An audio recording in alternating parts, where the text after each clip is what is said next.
오늘 함께 나눌 말씀의 제목은 그리스의 법 성취입니다. 설교를 준비하는 건 굉장히 힘듭니다. 왜냐하면 하나님의 말씀이고 이 하나님의 말씀대로 목회자가 먼저 살아내야 되고 살아낸 말씀을 우리 성도님들에게 전해야 되기 때문에, 근데 이번에는 정말 이 말씀을, 예전에도 한번 이 말씀을 전했던 기억이 나고 기도 모임 때도 이 말씀을 전했던 기억이 나는데, 새롭게 이 말씀을 준비하면서 얼마나 힘이 들었는지 모르겠습니다.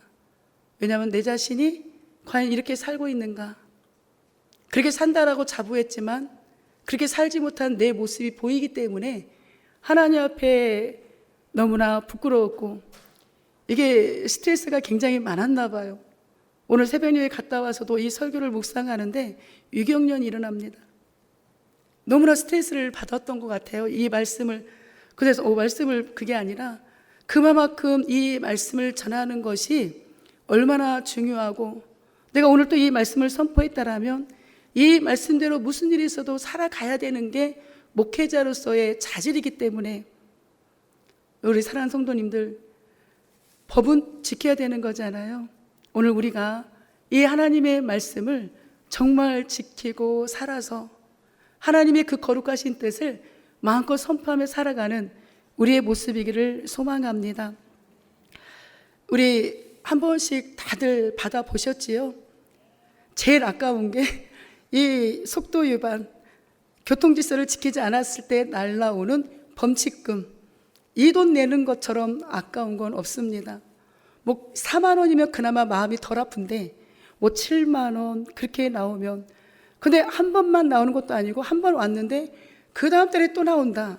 이건 진짜 어디다 말도 못하고 너무나 소가리를 하는 경우를 많이 경험하셨을 겁니다. 근데 이거는 아무것도 아니지요. 우리가 이 사회법을 위반하게 되면 이런 범칙금을 받는 것 정도에서는 아무것도 아닙니다. 그런데 우리가 진짜 사회법을 위반하게 되면 감옥에 가야 되잖아요. 이게 사회 규칙인 겁니다. 서로가 서로를 지키며 살아갈 수 있는, 나만 지키는 게 아니라 상대도 지키고, 상대만 지키는 게 아니라 나도 지키고, 우리 이 지구촌에 살고 있는 모두가 지킬 수 있는 것, 그게 바로 법이었던 거죠. 이 법을 벗어나는 그 순간 이 세상은 무질서하게 되겠지요. 법의 통제가 없으면 얼마나 무질서하겠습니까? 내 마음대로 살아가니까. 모든 사람이 내 마음대로 살아가면 얼마나 무서운 세상이 될까요? 아마 밤거리도 마음대로 돌아다니지도 못할 것이고, 사람을 만나는 것도 힘이 들 것이고, 늘 누군가를 의심해야 되고. 그런데 이 법이라는 이 제도가 있기 때문에 그 제도 안에 살아가는 것이 우리는 감사한 일인 거죠. 내 성경에 보게 되니 이런 말씀이 기록되어 있습니다. 우리 예수님께서 친히 제자들에게 하셨던 말씀인데, 마음에서 나오는 것은 악한 생각과 살인과 간음과 음란과 도둑질과 거짓 증언과 비방이래요. 즉 이 말씀이 무엇을 뜻하느냐, 너 나 할 것 없이 다 우리는 하나님의 법이 우리를 다스리지 않으면 이렇게 살아갈 수밖에 없는 존재인 거예요. 아담이 죄를 범한 후에 그 죄의 결과는 우리 모두가 죄 가운데 살아가는 거죠. 그래서 하나님은 그들에게 무엇을 주십니까? 말씀을 주시는 거예요. 출애굽기 19장에 모세를 부르셔서 40일 동안 금식하게 하시고, 우리가 잘 아는 것처럼 613가지의 율법을 주시고 그 율법을 압축한 것이 십계명이잖아요. 그리고 예수님은 그 십계명을 또 압축한 것이, 제가 조금 이따가 다음 화면에서 보여드리겠지만, 하나님 사랑, 이웃 사랑인 겁니다. 이게 법인 거예요. 저희가 이제 지금 새벽에 신명기를 또 계속 보고 있는데, 신명기 하나님이 계속 동일하게 매 장마다 반복하는 말씀이 뭐냐, 내가 오늘 명하는 모든 명령을 너희는 지켜 행하라. 타협이 아닙니다. 명령인 거예요. 사회에서도 타협이 아니잖아요. 위반하면 범칙금 내야 되고, 내가 누군가에게 잘못했으면 감옥에 가야 되는 것처럼 하나님 말씀도 타협이 아닙니다. 지켜 행하라는 거예요. 그리하면, 그렇게 하나님 말씀대로만 살아가면 누가 살아요? 내가 산대요. 너희가 살고 번성하고 여호와께서 너희 조상들에게 맹세하신 땅에 들어가서 그것을 차지하게 될 거야. 하나님 어려워요. 하나님 말씀대로 살아가는 게 너무 어려워요. 근데 하나님은 그들에게 야 아니야, 내 말을는 이 지키는 건 먼 곳에 있는 것도 아니고 어려운 것도 아니야. 너희가 다 지킬 수 있을 만한 것을 말하는 거다. 너희는 나만 믿고 따라오라는 거죠. 하나님만 믿고 따라가라는 겁니다. 그러면 하나님께서 우리의 인생을 책임져 주신다라는 거예요. 오늘도 신명기에 보게 되면 또 이런 말씀이 기록인데, 좀 말씀이 길어도 한번 들어보시기 바랍니다. 너희가 만일 내가 오늘 너에게 명하는 너희 하나님 여호와의 명령을 들으면 복이래요, 저주래요? 복이 될 것이요, 너희가 만일 내가 오늘 너에게 명령하는 도에서 돌이켜 떠나 너희 하나님 여호와의 명령을 듣지 아니하고 본래 알지 못하던 다른 신들을 따르면 저주를 받으리라. 하나님은 또 그렇게 말씀하십니다. 얘들아, 이스라엘 백성들아, 거룩한 성민아, 내가 택한 백성들아, 복과 저주를 너희 앞에 두었대요. 우리가 예수님을 믿고 구약에 있는 백성들은 장차 오실 예수님, 신약에 있는 우리는 2000년 전에 이 땅에 오셨고 또 그날이 언제인지 모르지만 다시 오실 예수님을 믿고 우리는 천국에 갑니다. 이건 전적인 하나님의 주권이에요. 그러나 우리가 이 땅을 살아가는 동안에는 내가 행한 대로 하나님이 이 땅에서 갚아주신다라고 말씀하십니다. 즉 하나님의 말씀대로 살아가면 복을 주신대요. 근데 하나님의 말씀에서 떠나가면 그들을 돌아오게 하기 위해서 때로는 매가, 때로는 아픔이, 때로는 고통이 찾아온다라는 거죠. 근데 그게 어떤 방법으로 우리에게 찾아올지 우리는 아무도 몰라요. 똑같은 방법으로 찾아오지는 않기 때문에 오늘 우리가 하나님의 말씀이 먼 곳에 있는 것도 아니고 어려운 것도 아니라고 하시니 이 약속의 말씀을 믿고 정말 멋있게 살아가는 우리 그리스도의 모습이 저와 우리 성도님들이 되었으면 좋겠습니다. 아니, 그렇게 살아가리라고 믿습니다. 하나님은요 얼마나 인자하시냐면 오늘 이 순간, 하나님 내가 조금 전까지만 해도 그렇게 못 살았는데 오늘 이 시간 이후로 하나님의 말씀대로 한번 살아보겠습니다. 근데 내 입으로 안 되니까 하나님 좀 도와주세요. 내가 그동안 해왔던 거 잘못했습니다라고 고백하면, 네가 언제 그런 죄를 지었어? 목사님 그런 말이 어디 있어요? 시편에 보면 동이 서에서 먼 것 같이 내 죄를 멀리 옮겼느니라 다시는 내 죄를 기억지 아니하리라. 이게 하나님의 약속입니다. 근데 사단은 계속 과거의 일을 생각나게 해요. 근데 그거는 사단의 꾀임인 겁니다. 하나님은 한번 그렇다고 해서 두 번 다시 그 일을 안 하고 하나님 말씀대로 살아가면, 야 너 옛날에 그런 일 있었니? 나는 다 잊어버렸는데 너도 잊어버려. 그리고 새롭게 살아가. 하나님의 자녀답게 살아가면 돼. 이게 하나님이 우리에게 주시는 복인 겁니다. 이 은혜가 저도 우리 성도님들도 회복되어지기를 간절히 소망합니다. 근데 성경 66권 전체를 다 요약하고 또 요약해서 한 단어로 말하라면 사랑인 거예요. 예수께서 이르시되 내 마음을 다하고 목숨을 다하고 뜻을 다하여 주 너의 하나님을 사랑하라 하셨으니 이게 크고 첫째 되는 계명이요, 줄 때도 그와 아니 내 이웃을 누구와 같이 사랑하래요? 내 자신과 같이 사랑하래요. 예수를 믿는다라면 이렇게 살아가라는 겁니다. 하나님은 내가 기도를 많이 했네, 내가 헌금을 많이 했네, 내가 봉사를 많이 했네, 내가 뭘 많이 했네를 중요하게 여기는 게 아니라, 그래 다 좋아. 그럼 너희 안에 예수의 마음이 있냐라는 거예요. 사랑이 있냐라는 겁니다. 오늘 우리에게 이 사랑이 회복되어져서 누군가의 아픔이 있다라면 그 아픔을 위해서 눈물로 기도해 줄 수 있고, 내가 누군가에게 아픔을 주었다라면 그 사람으로 하여금 용서를 빌고 정말 예수님 안에서 우리가 새롭게 시작했으면 좋겠습니다. 하나님이 원하시는 게 이건 거예요. 자꾸만 사단은 분열시키려고 하지만 하나님은 하나가 되게 하고 내 이웃을 내 자신과 같이 살아가라는 거, 이게 얼마나 감사한 일입니까? 내 남편도 내 아내도 내 자녀도 때로는 내 자신처럼 사랑 못하거든요. 제가 며칠 전에 아침에 계단을 내려오면서, 야, 너 만약에 너 예서나 예인이가 어디 아파서 네 목숨을 대신해서 줘야 된다라면 너 줄 수 있냐? 그 마음이 딱 오는 거예요. 느닷없이. 하나님, 난 줄 수 있어요.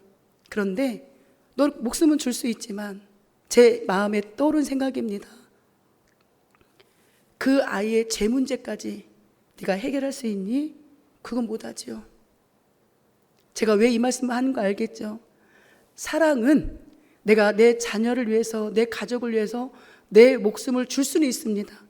내 장기를 줄 수도 있고 뭘 줄 수도 있지만, 그 아이를, 내 남편을, 내 부인을, 내 가족을 위해서 제 문제까지 해결할 수 있는 능력 우리에게 있어요, 없어요? 없어요.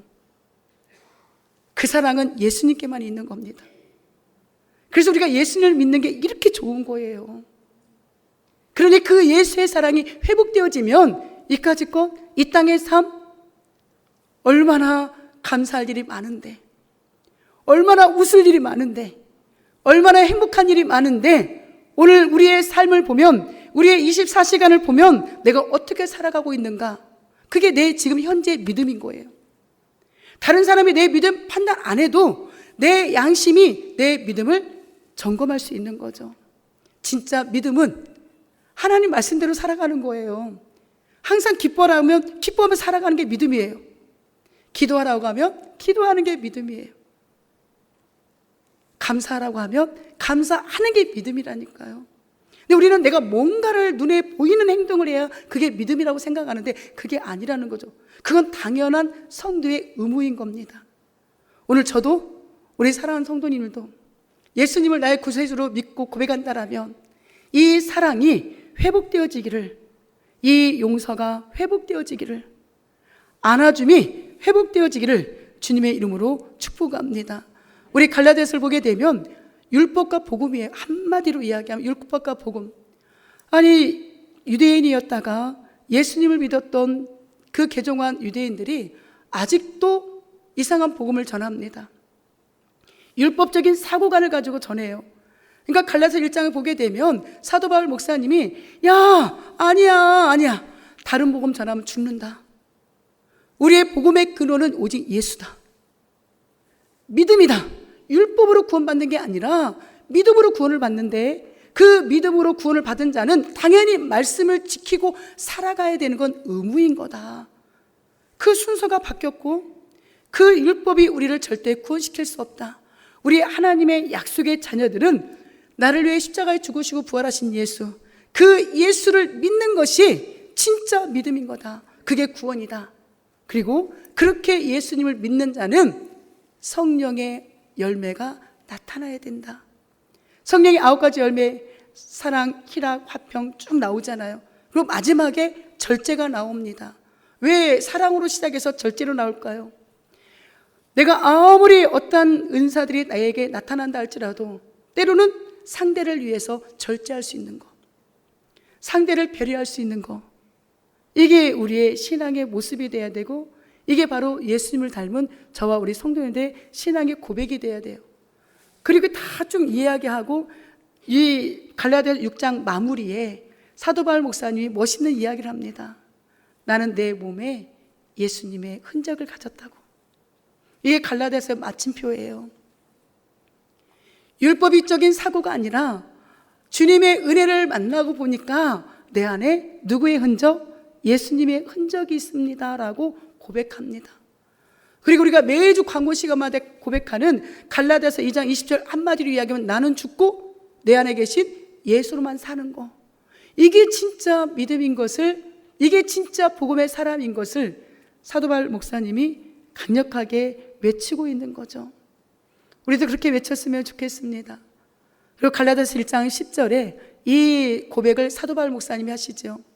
이제 내가 사람들에게 좋게 하랴, 하나님께 좋게 하랴, 사람들에게 기쁨을 구하랴. 내가 지금까지 사람의 기쁨을 구했다라면 그리스도의 종이 아닌 거야. 이 말씀 가지고 제가 2주 전인가 금요 예배 때인가요? 이 말씀을 갖고 설교를 했던 기억이 나는데 그 앞에 계속 다른 복음 전하면 저주받습니다. 예수의 복음만을 증거해야 됩니다. 이야기하고 지금 이 말씀을 하는 거예요. 하나님을 기쁘게 하는 건 뭐냐? 예수님을 바로 믿는 겁니다. 예수님을 바로 믿는다라는 건 예수님이 나의 구원자요 나의 구세주인 건 기본으로 당연한 거고, 진짜 예수 그리스도의 성품을 닮아가는 그런 믿음의 사람이 저와 우리 성도님들이 되셔야 돼요. 그렇게 살아가야 이 세상에 변화가 일어납니다. 아니, 세상까지는 아니더라도 그렇게 살아가셔야 내 자녀가 변하고 내 가정이 변하고 우리 교회가 변화가 이루어지는 거예요. 우리 교회가 그런 변화, 우리의 가정들이 그런 멋진 변화가 일어나는 일에 누가 먼저 쓰임받아야 될까요? 내가 먼저 쓰임받아야 돼요. 내 자녀가 이래서가 아니라 내 자녀가 저렇게 할 수 있는 건 하나님 내가 더 기도하라고 그럽니다 하면서 감사로 기도할 때 결국 그 자녀가 돌아오게 되는 거죠. 우리가 이런 멋있는 삶을 살아내시기를 부탁을 드립니다. 우리 1절 한번 읽어볼까요? 시작. 형제들아, 사람이 만일 무슨 범죄한 일이 드러나거든 신령한 너희는 온유한 심령으로 그러한 자를 바로잡고 너 자신을 살펴보아 너도 시험 받을까 두려워하라. 아멘. 우리가 어떻게 그리스도의 법을 성취할 수 있을까? 짧은 이 1절 안에 너무나 명확한 해답이 제시가 되고 있습니다. 우리에게 범죄가 드러나거든, 내 범죄가 아니라 내 남편의 범죄, 내 아내의 범죄, 내 자녀의 범죄, 우리 교회 안에 우리 믿음의 공동체의 범죄가 혹시 드러나거든 이라고 이야기합니다. 범죄라고 하니까 굉장히 무섭잖아요. 근데 원어를 들어가서 보면 허물, 실수인 거예요. 누구나 다 실수할 수 있을까요? 없을까요? 있어요. 허물이 있을까요? 없을까요? 있다니까요. 타인만이 아니라 나도 실수하는 사람이고 우리 모두는 실수할 수밖에 없습니다. 로마서에 보게 되면 모든 사람이 죄를 범하였음에 하나님의 영광에 이르지 못한다라고 하잖아요. 이 땅에 있는 모든 사람은 다 허물투성입니다. 실수투성이라니까요. 근데 실수가 보일 때마다 싸우기 시작하면 어떻게 살겠냐라는 거죠. 가정 안에서 남편의 허물이 보일 때마다, 부인의 허물이 보일 때마다 싸움을 하면 어떻게 살겠냐라는 거예요. 못 살아요. 자녀의 허물이 보일 때마다 날마다 잔소리해 보세요. 그 아이가 집에 붙어 있을까요? 안 붙어 있어요. 허물이 보이거들랑 말씀을 묵상하세요. 내 허물이 보이게 해달라고. 그리고 예수님을 묵상하세요. 예수님도 내 허물 때문에 십자가에 죽으셨는데 내가 이거를 못 참고 내가 혈기를 드러내기 시작하면 다 죽겠구나. 내 가정도 죽겠고 내 공동체도 죽겠구나. 예수님도 참으셨는데 왜 내가 참지를 못할까? 우리가 이러한 신앙의 고백이 다시 회복되셔야 됩니다. 이게 진짜 믿음의 사람의 모습인 거죠. 우리 마태복음에 보게 되면 들보와 티 이야기가 나옵니다. 들보는 그 집에 기둥들을 예전에 보면 나무로 된 그런 기둥들이거든요. 야, 다른 사람의 눈에 잘 보이지도 않는 그 티를 발견해서 허물을 잡으려고 하지 말고 네 눈에 있는 들보를 먼저 빼라고 합니다. 뭐 이 말씀 왜 모르겠습니까? 제가 이 그림을 찾아놓고 한동안을 있었거든요.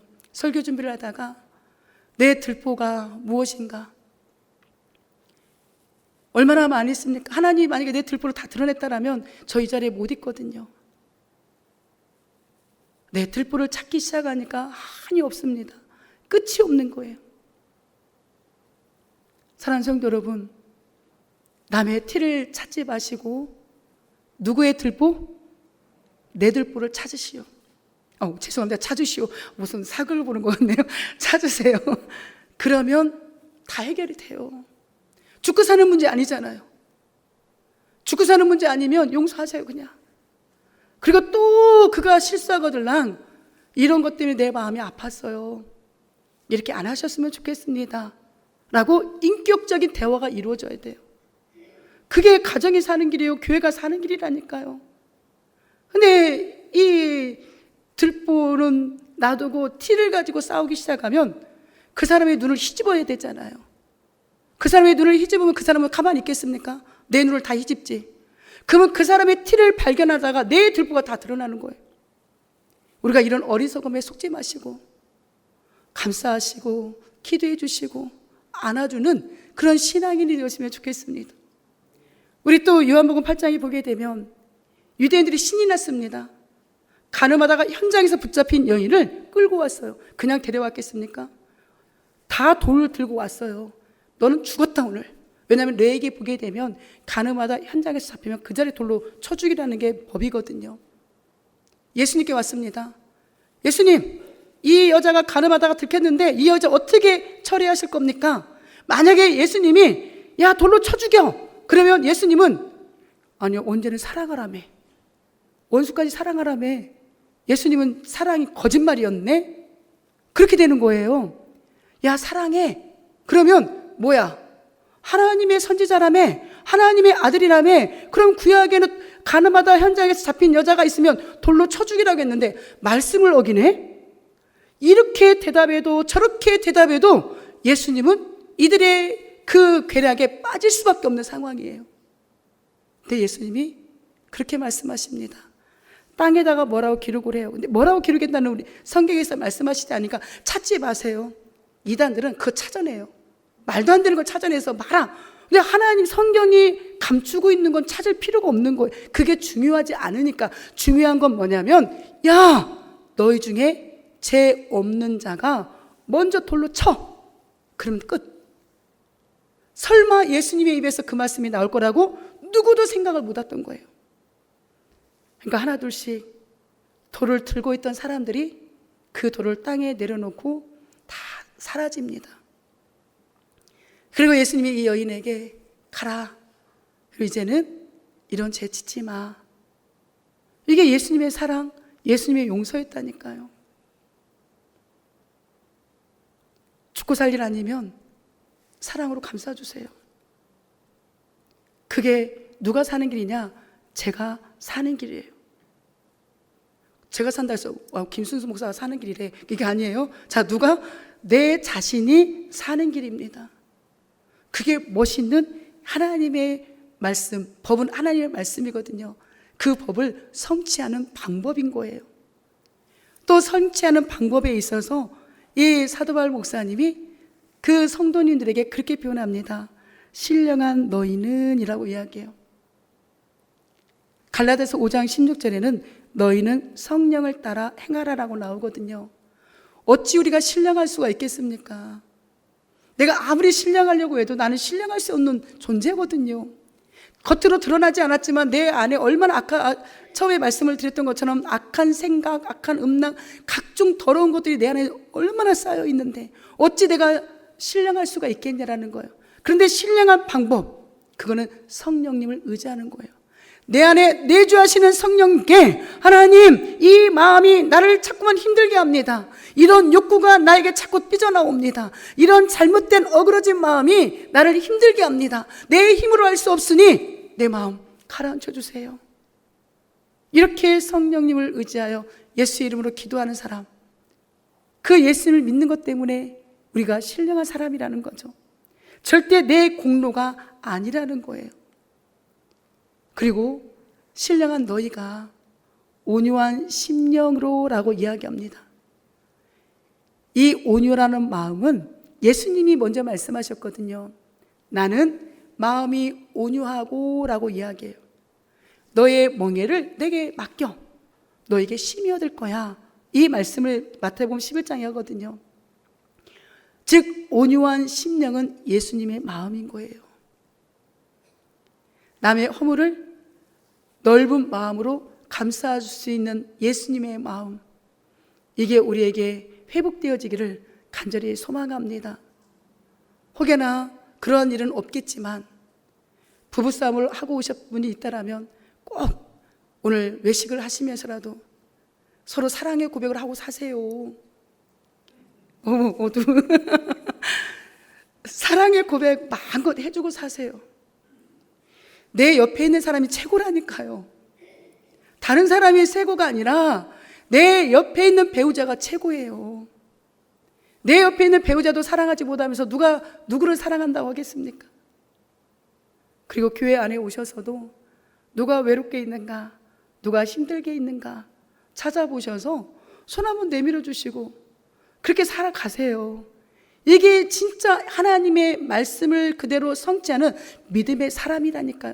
다른 게 믿음이 아니라니까요. 믿음을 거창하게 생각하지 마시고 내가 할 수 있는 거 하나하나부터 회복하셔야 돼요. 가장 먼저 가정 안에서 부부간의 사랑이 회복되셔야 돼요. 쑥스럽지만 사랑한다라고 자꾸 해주시고 손도 잡아주시고, 이게 그 사람의 상대의 마음을 회복시켜주는 비결이라니까요. 자녀들 또한 마찬가지고요. 우리 예수님이 이사야 53장에 보게 되면 그가 찔림, 창으로 찔림, 그게 뭐 때문에 그런데요? 우리의 허물 때문에.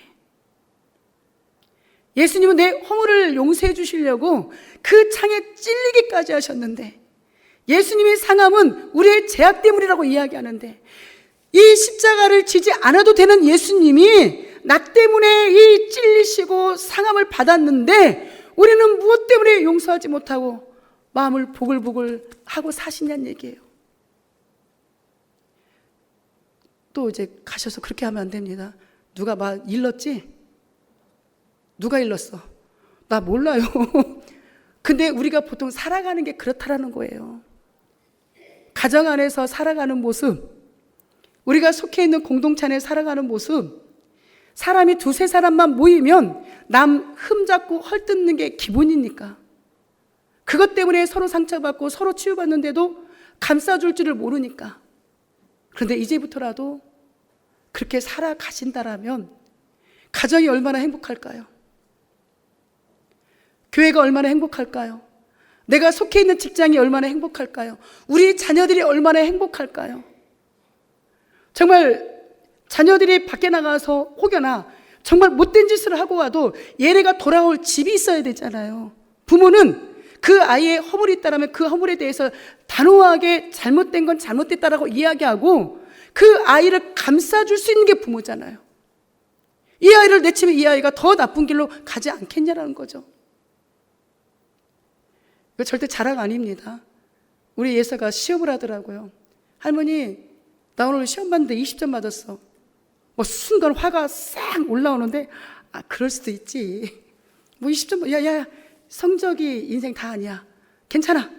행복하고 건강하게 살았더니, 아니 20문제 시험이 나왔는데 다 맞았으니까 20점이지. 절대 자랑 아닙니다. 그 아이의 눈에는 그게 20점이었다. 20문제가 나왔는데, 근데 그 아이의 얘기를 끝까지 들어보지 않고, 내가 만약에 제가요, 야, 학원은 뭐하러 다녀? 다니지 마! 그렇게 했다라면 이 아이가 얼마나 상처받았겠냐라는 거죠. 그런데 괜찮아. 야, 공부가 인생 다 아니다. 예수님 잘 믿고 행복하게 살면 돼. 건강하면 돼. 그렇게 얘기했더니, 아니 그게 아니라 20문제가 나왔는데 20개를 다 맞았으니까 20점을 맞은 거지. 또 깨달은 거예요. 이 아직도 죽지 못한, 아직도 내려놓지 못한 이 욕심, 이 자녀가 마치 내 소유인 것처럼 생각해서 만약에 거기서 내 이 감정이 쑥 나왔다라면 이 아이에게 얼마나 상처를 줬을까. 우리가 그럴 때가 있다라는 거죠. 참고 기다리고 끝까지 얘기를 들어봐야 돼요. 끝까지 얘기를 들어보면 왜 그 사람이 그렇게 얘기할 수밖에 없었을까? 왜 내 남편이 나에게 이렇게 얘기할 수밖에 없었을까? 왜 내 사랑하는 아내가 나한테 이렇게 얘기할 수밖에 없었을까? 왜 우리의 아이가 나한테 이렇게 이야기할 수밖에 없었을까? 왜 우리 부모님이 나한테 이렇게 이야기할 수밖에 없었을까? 왜 저 목사님이 저렇게 이야기할 수밖에 없었을까? 왜 장로님이, 권사님이, 안수집사님이 저렇게 이야기할 수밖에 없었을까? 기다리시라고. 아이고, 왜 기다리세요. 기다리시면 해결이 되더라고요. 그런데 우리는 그 짧은 걸 못 기다려요. 순간 욱하는 감정이 나와서 그 자리에서 끝장을 보려고 해요. 그러니까 감정이 상하는 거예요. 이제 이 시간 이후로는 절대 어떤 얘기가 들려와도 숨 한번 쭉 참으시고 끝까지 이야기를 들으면서 서로 관계를 회복시킬 수 있는 지혜로운 모습이 우리의 모습이 돼요. 그게 예수님의 말씀을 성취하는 방법이라고 알려줍니다. 그리고 오늘 성경은 그렇게 얘기합니다. 바로 잡아주래요. 바로 잡아주라는 건 뭐냐면 어그러진 거. 이게 우리가 몸을 건강하게 태어났는데 자세가 틀어지면 이 허리가 아픕니다. 등이 굽어요. 저도 이게 거북등처럼 거북목같이 생겼잖아요. 왜냐하면 자세가 안 좋으니까. 내가 일부러 그럴 수도 있지만 때로는 그게 잘못인지 모르고 그냥 아무 생각 없이 했던 행동이 누군가에게 아픔을 줄 수 있었다라면 그것을 원래대로 회복시켜줘야 되잖아요. 회복시키는 건 싸움이 아니라 대화요, 사랑이요, 기도인 겁니다. 조금 더디가겠지만 이 방법을 가지고 상대를 바로잡을 수 있는 그게 바로 영적인 권능이요, 능력이더라고요. 그리고 바로 잡아줄 때 누구도 살피래요? 너 자신을 살펴보래요. 내게 허물은 없는가? 내게 실수는 없었는가? 나로 인해 누군가는 상처받았지 않았을까? 이 영적인 교만을 버리고 내 자신의 정체성을 찾게 되면 아, 저럴 수도 있겠구나. 그래, 그럴 수 있지. 저렇게 얘기했을 때는 뭔가 이유가 있으니까 그렇게 했겠지. 그래, 기도하자. 예수님도 나를 위해 참아주셨는데 나도 기도해야지. 그리고 함께 나아가야지. 이렇게 안아줄 수 있는 게 예수님의 말씀을 성취하며 살아가라는 거라고 오늘 성경은 그렇게 이야기합니다. 내 힘으로 안 돼요. 그러니까 누구 안에서? 예수님 안에서 서로 안아주라는 겁니다. 괜찮아. 괜찮아. 우리 옆에 분에게 괜찮아. 말하기 싫으신가 보네. 옆에 분에게 괜찮아. 그럴 수도 있지. 그럴 수도 있지. 이게 자꾸만 우리의 단어가 되었으면 좋겠습니다. 이게 아니라 그럴 수 있지. 그래, 야, 살아보니까 그거 아무것도 아니더라. 그럴 수 있지. 그렇게 살아갈 수 있는 여유로운 모습이 우리의 모습이기를 소망합니다. 우리 2절 한번 읽습니다. 시작. 너희가 짐을 서로 지라. 그리하여 그리스도의 법을 성취하라. 아멘. 짐을 지래요. 여기서 짐은 상대방의 허물, 상대방의 고난, 상대방의 어려움, 상대방이 가지고 있는 죄책감, 상대방이 가지고 있는 실수, 상대방이 가지고 있는 그 수치, 혹여나 이런 것이 있다라면 서로 불쌍히 여겨주고 안아주라는 거예요. 그래서 우리가 속해 있는 가정의 공동체, 직장의 공동체, 사업장의 공동체, 교회의 공동체를 멋있게 세워가라는 겁니다. 그래, 그것이 바로 그리스도의 법을 성취하는 거래요. 근데 그 성취가 바로 사랑인 거예요. 서로의 짐을 지는 것은 사랑을 실천하는 겁니다. 서로 돕는 거예요. 예수님의 피값으로 세운 이 교회를, 예수님의 피값으로 세운 우리 자신을, 예수님의 피값으로 세운 우리 가정을 사랑으로 세우라는 겁니다. 정말 어느 가정을 보게 되면 날마다 싸움이잖아요. 그런 가정에 자녀들이 가고 싶겠냐라는 거죠. 정말 사랑이 넘치는 공동체를 만들어 주시고 사랑이 넘치는 우리 교회가 되고 그렇게 된다라면 누가 와도 그 주님의 사랑을 우리가 받게 되는 거죠. 사도행전에 분명히 이렇게 기록이 되어 있습니다. 사도행전 20장 28절에 하나님의 피값으로 세운 교회를 보살피래요. 우리 모두를 이곳으로 부르신 이유는 얘들아, 이 주열방교회가 너희가 섬기는 교회잖아. 세우라는 거죠. 얘들아, 너희가 섬기는 그 가정을 세워야 되는 거야. 우리 친정엄마이신 오일순 권사님이 자주 하는 얘기가 있습니다. 항상 당신은 그냥 가정의 교회 선교사다라는 생각을 한대요. 이건 교만의 이야기가 아니라 선교사님들이 정말 낯선 땅에 가서 복음을 증거하고 할 때까지는, 그들이 돌아오기까지는 얼마나 많은 수고와 기도에 눈물이 헌신이 있겠습니까? 우리가 그런 믿음을 가지고 살았으면 좋겠습니다. 내 가정의 선교사요, 내 교회의 선교사요, 내 직장과 사업장의 선교사라는 사명감을 가지고 살아간다라면 우리 모두가 함께 웃게 될 겁니다. 주님은 그 모습을 우리에게 원하시죠. 요즘에 교회들이 경매로 많이 나온다고 합니다. 경매로 나온 교회를 누가 사갈까요? 이단들이 사가요. 물론 이제 더 교회를 확장시켜서 가거나 하는 교회에서 살 수도 있지만, 그 원인을 찾아가서 왜 교회들이 경매로 많이 나오는가 봤더니 싸움, 교회 안에 싸움이 나니까 성도들이 다 떠나갑니다. 그러니까 그 교회를 더 이상 유지할 수가 없는 거예요. 하나님이 이걸 원하시는 건 아니잖아요.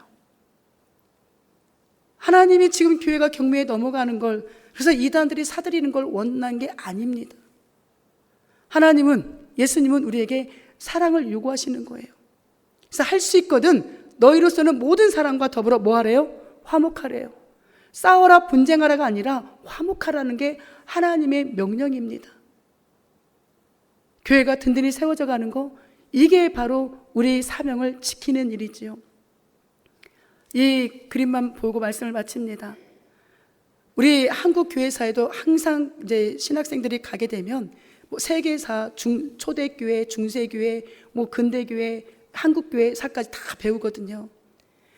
빼놓지 않고 나오는 게 1907년 평양 대부흥의 역사는 전 세계적으로도 유명하거든요. 근데 어떻게 그 평양 대부흥의 역사가 일어날 수 있었을까? 그 도화선이 된 교회가 장대현이라는 교회거든요. 그 교회 지금 보이시죠? 길선조 장로님. 이제 차후에 우리 총신의 첫 번째 학교가 평양신학교인데 거기 일대 이제 졸업생이 되어서 목사님이 되셨는데, 이 장로님이 예배 가운데 일어나서 내가 이러이러한 죄를 지었습니다라고 온 성도님들이 계신 데서 죄를 고백한 거예요. 그러니까 또 그 얘기를 듣고 옆에 있는 다른 성도가 나는 이런 죄를 졌습니다. 눈물바다가 되는 겁니다. 또 다른 분은 나는 이런 죄를 지었습니다. 저기에서 더 회개가 일어나는 거예요. 내가 잘못했다고. 눈물바다가 된 그때부터 이 새벽 예배를 시작을 하고 기도하고 회개가 일어나니까, 다른 사람의 죄가 아니라 내가 잘못했습니다라고 회개가 일어나니까 이 평양 대부흥의 역사가 오늘날까지 우리에게 선한 영향을 줬거든요. 우리 가정이 회복되는 거, 우리 교회가 회복되는 거 다른 거 없습니다. 내가 먼저 내 자신을 하나님 앞에 회개하고 정말 누군가를 예수의 마음으로, 온유한 마음으로 바로잡고 사랑해 줄 때 우리 모든 공동체는 아름답게 세워질 줄로 믿습니다. 하나님이 회개하는 마음을 주셨다라면 그건 감사한 일인 거죠. 죄를 다 토해내셔서 정말 이 신실하고 거룩한 마음으로 하나님 앞에 나아가는 저와 우리 성도들 되시기를 주의 이름으로 축복합니다. 사랑하는 자들아, 너희가 친히 원수를 갚지 말고 하나님의 진노하심에 맡기라. 원수 갚는 것이 내게 있으니 내게 갚으라. 내 원수가 목마르거든 먹이고 줄이거든 마시게 하라. 그래 숯불을 그의 머리에 쌓아놓는 것처럼 오히려 더 그의 배고픔을, 그의 굶주림을 주라는 거예요. 악에게 지지 말고 선으로 악을 이기래요. 하나님의 말씀으로 이겨내셔서 우리 모두가, 우리가 속해 있는 그 공동체가 서로의 짐을 짊어지면서 하나님 나라 가는 그날까지 이 공동체를 지킬 수 있는 저와 우리 성도들 되시기를 주님의 이름으로 축복합니다. 아멘. 가슴에 손을 꿇고 기도합니다. 나는 예수님 말씀에 순종하며 살겠습니다. 우리 다시 한번 고백합니다. 나는 예수님 말씀에 순종하며 살겠습니다. 아멘. 우리 다 함께 자리에 일어나